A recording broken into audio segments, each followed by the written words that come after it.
Hello students, welcome to the Agnees online classes. और आज की क्लास में हम आगे बढ़ाएंगे क्लास 10th मैथ्स का topic trigonometric identities. So students, जैसे कि आप जानते हैं एग्जाम्पल नंबर 10 का पार्ट 6 आज की क्लास में करने वाले हैं। और यहाँ पे आपको दिया हुआ है सेक की power 4a minus sec square A, जिसको आपको प्रूव करना है 10 की पावर 4a प्लस 10 स्क्वायर ए। बहुत ही सिंपल क्वेश्चन है स्टूडेंट्स, डायरेक्ट 2 या 3 स्टेप में हो जाएगा। आइए शुरू करते हैं।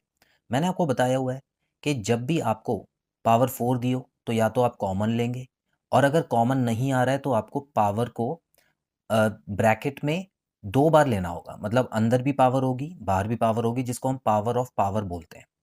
तो 2 केस होते हैं। तो फिलहाल यहाँ पर तो मुझे नज़र आ रहा है कि कॉमन आ सकता है, तो यहाँ पे मैं कॉमन वाला केस लूँगा और सेक स्क्वायर ए जो है वो कॉमन आ गया। और यहाँ पे स्टूडेंट्स, यहाँ पे भी सेक स्क्वायर ए ही बचा है और -1 हो गया ये। ठीक है, अब मुझे क्या करना है, देखिए 10 जो है वो सेक के साथ डायरेक्ट रिलेशन रखता है।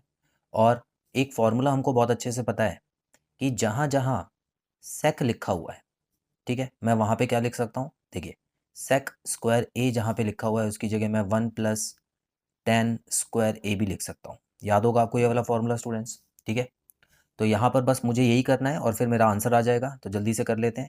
देखिए, यहाँ पर सेक स्क्वायर ए है तो यहाँ पे मैं 1 प्लस 10 स्क्वायर ए लिख देता हूँ। और उसके बाद यहाँ पर भी आप देखें तो वैल्यू पुट करनी है तो एक डबल ब्रैकेट लगाना पड़ेगा। 1 प्लस 10 स्क्वायर ए यहाँ पर हो गया और -1 ये हो गया। इतना क्लियर है?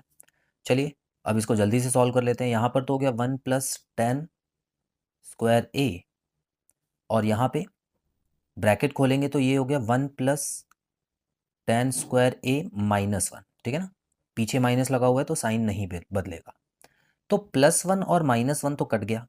अब ये 10 स्क्वायर ए जो बचा है इसको इन दोनों से मल्टीप्लाई कर देना है ना।